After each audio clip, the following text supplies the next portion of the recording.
Hello, everybody. Welcome to the JT&S program, Hazard Recognition in the Office and the Field.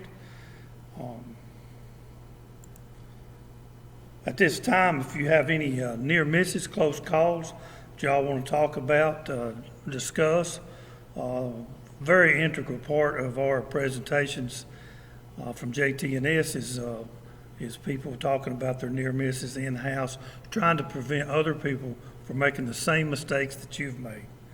So if you have any video or any other close calls that you'd like to talk about, now would be the time to do it, and do take as much time as you possibly need.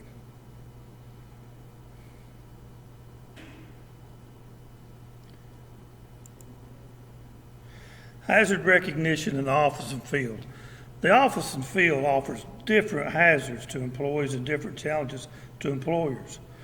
While the field is generally associated with the greatest dangers, the COVID-19 pandemic of last spring and 2020 has caused a particular section of the workforce to take precautions never before realized.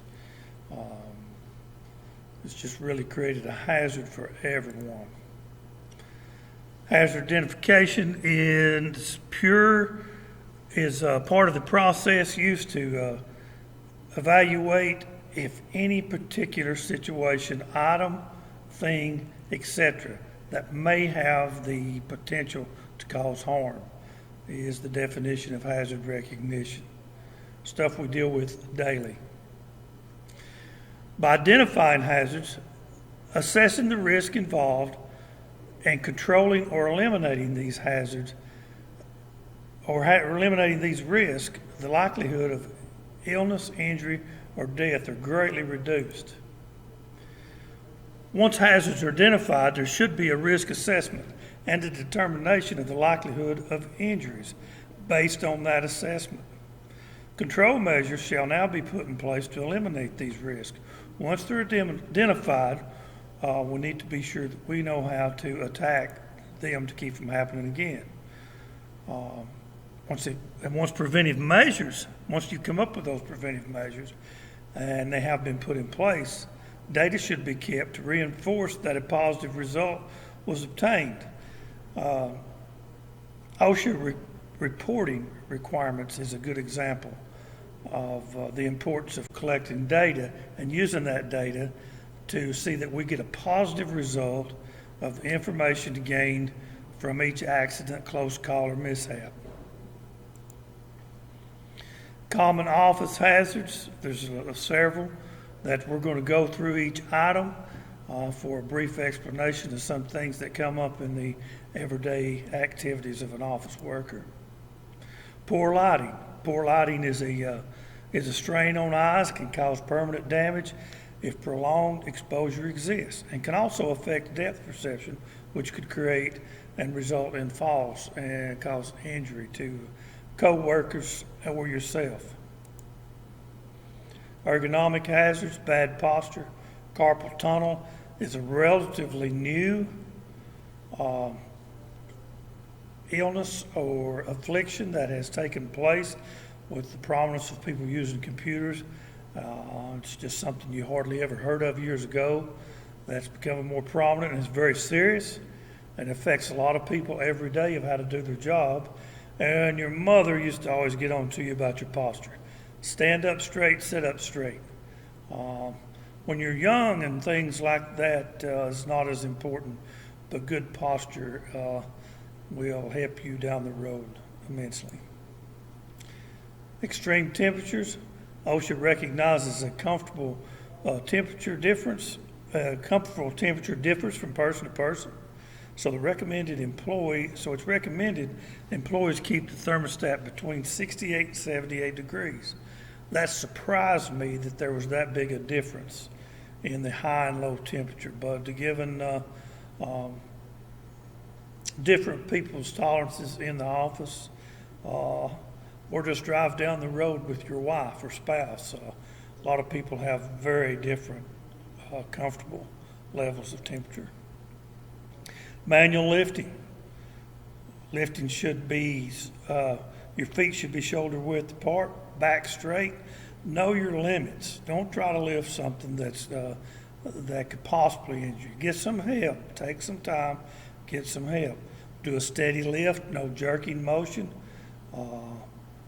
No twisting or turning. And one of the best things I could suggest is to be sure that your path is clear of travel, that you're going to wherever you're carrying the object that you're lifting, that you don't have to step over, around, tripping hazards, blind spots, what have you.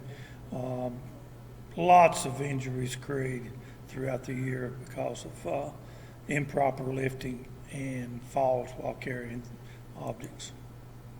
Slip, trips, and falls. In 2016, there were 849 fatal work-related falls. 25% of all reported accidents were slip, trips, and fall injuries. These numbers reflect the highest percentage of reported accidents. So of all reported accidents in 2016, that's how many fatalities there was and how frequent that it does happen. It's a little outdated, but it takes quite a while to get all the numbers put together.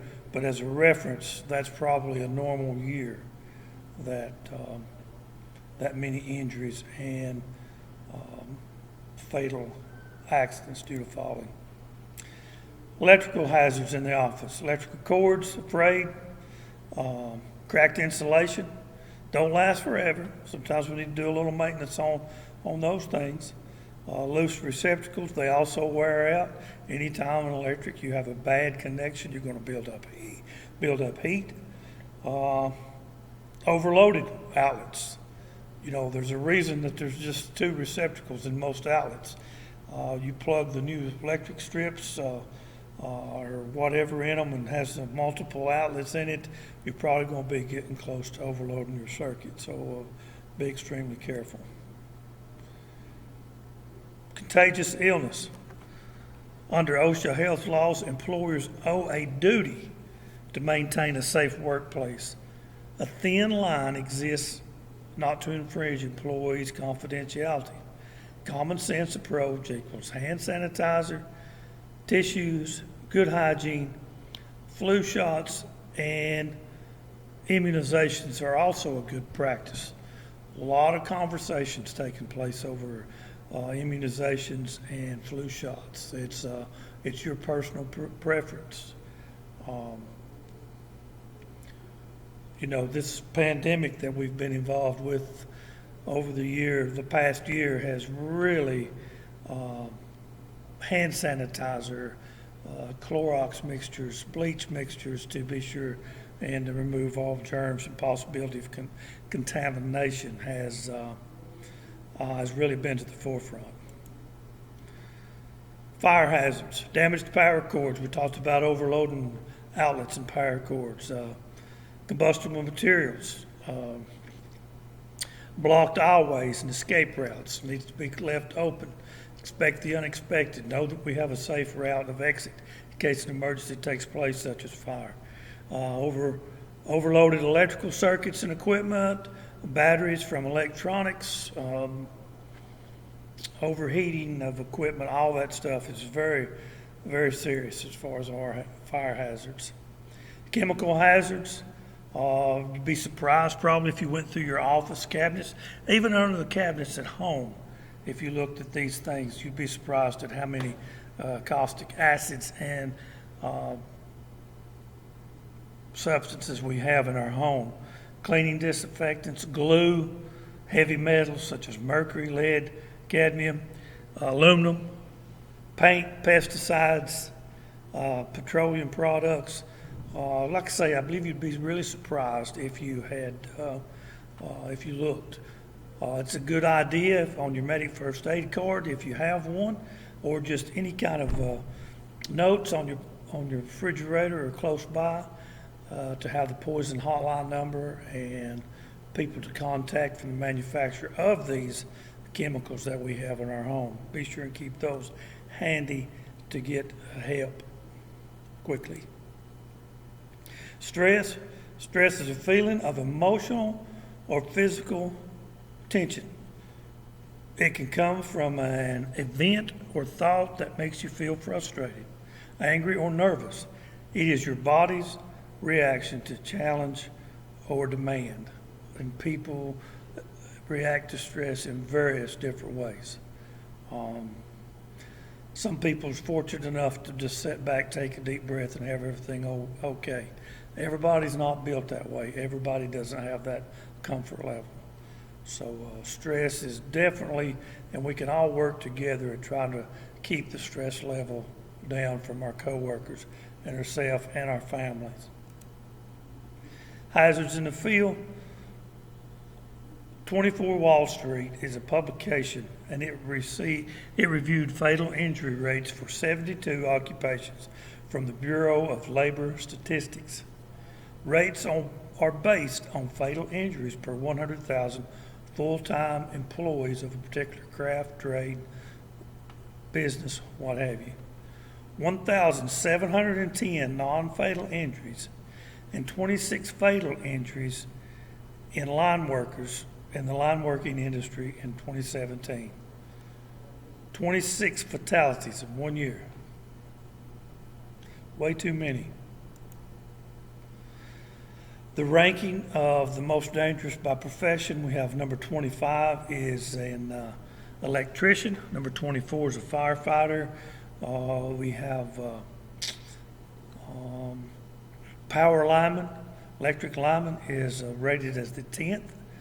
And that's due, it used to be a lot higher, but due to the procedures, the safety equipment, the equipment we work with, and just the training, hopefully that number is going to keep going down and down and down. And it's up to us to make that happen. Surprising, commercial fisherman was rated as the number one most dangerous job in this particular year. Logging industry is number 2, construction laborers, what have you.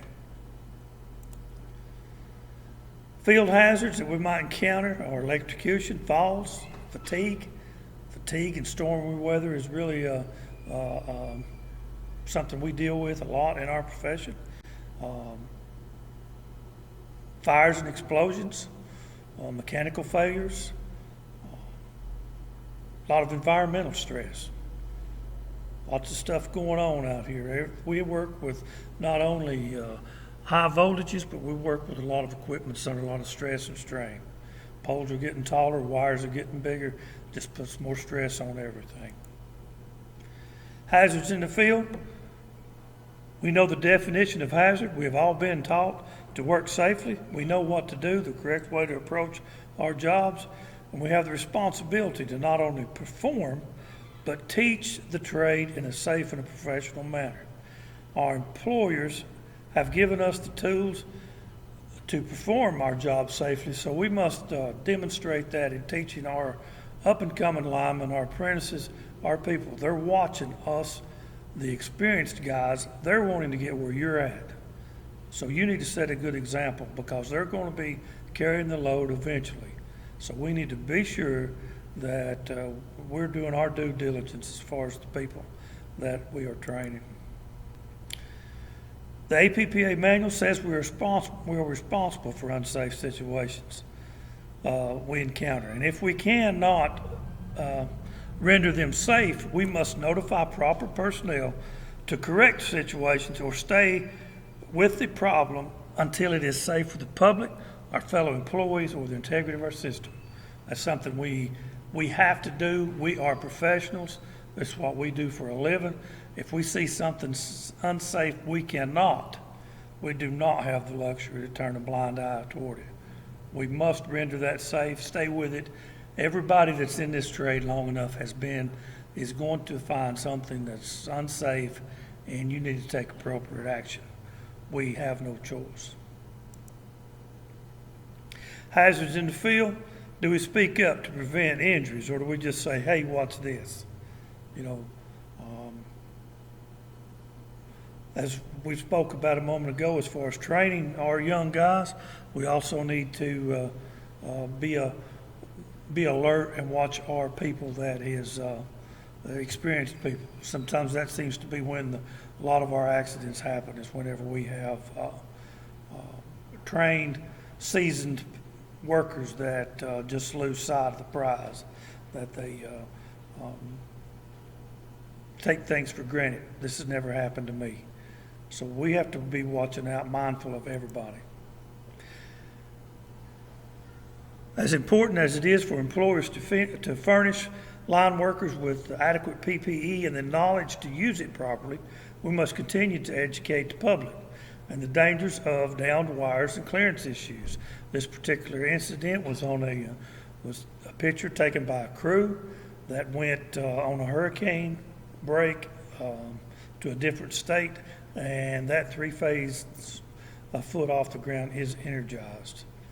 So many times we have people that are bird dogs that take us around when we go away to storm breaks that are not normally out in the field in this capacity. So we really must be careful. We know how to take care of ourselves. We must do it. Educating the public has become even more important than ever with the introduction of advanced metering systems. Our industry no longer has employees at each delivery point every month where trained personnel can recognize hazards. So the public is going to have to help us and notify us, and all the training that we can possibly give them. Rescue squads, local fire departments, local police departments and stuff. We need to educate those people and try to help spread the word of just how dangerous it can be to come in contact with some of this equipment that we deal with every day. Hazards oftentimes put us in the defensive. If you've ever flagged traffic, you probably have had to make a split-second decision, possibly to save some coworkers on down the road, or any people are driving distracted. We've all had cell phone conversations about the amount of people that are driving distracted, eating, putting on makeup, reading a newspaper, reading something out of the mailbox they got, distracted driving. Flagging traffic is one of the most dangerous things we do, and we definitely need to have all our bases covered and have it set up properly with proper notification and correct procedures to do so. Driving oversized vehicles is another problem encountered daily. Too much truck and not enough road. Like I mentioned earlier, trucks are getting bigger, poles are getting taller, wires getting heavier. It takes bigger and stronger equipment to do so, which has increased the outriggers, the size of the truck, everything, the space it takes to set the truck up properly.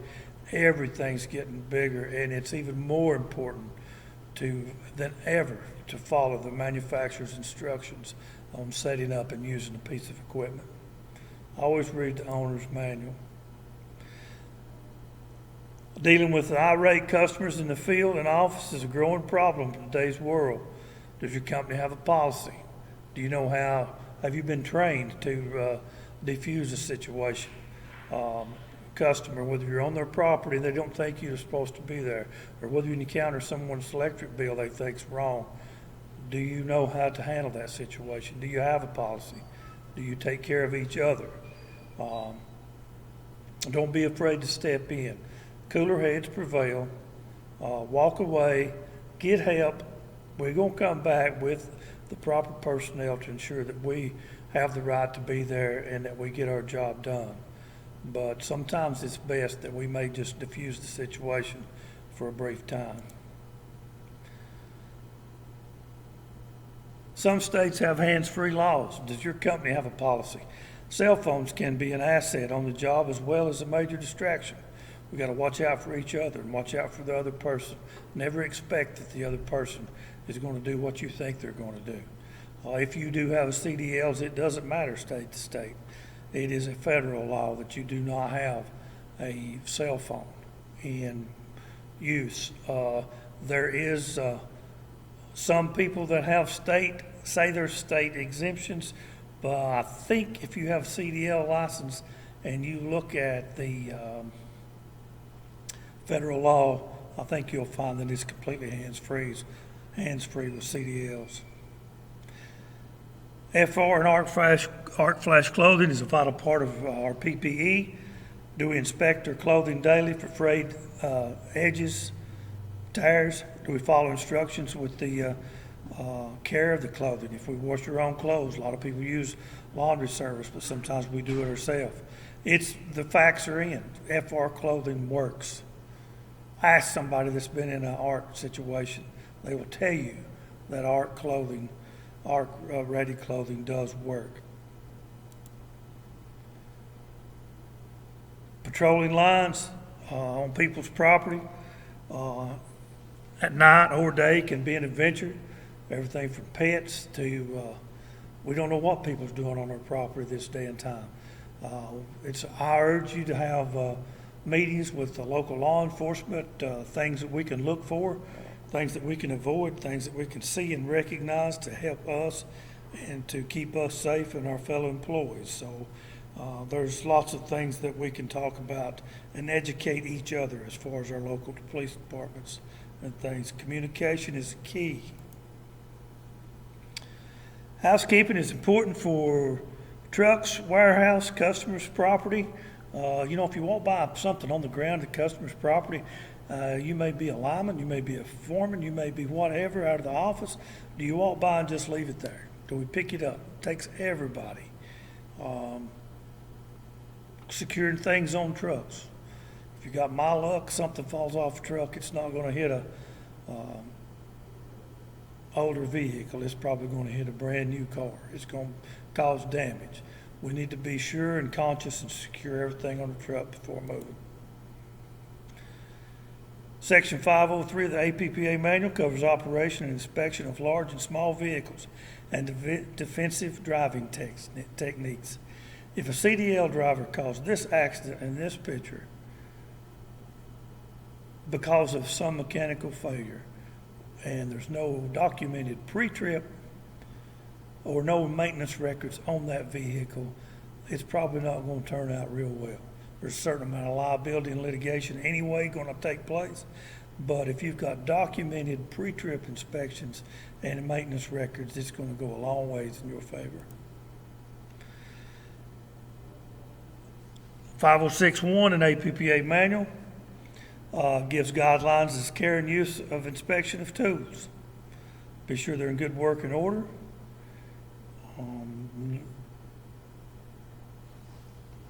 Use the correct tool for the right job. Keep your tools clean. Use proper equipment and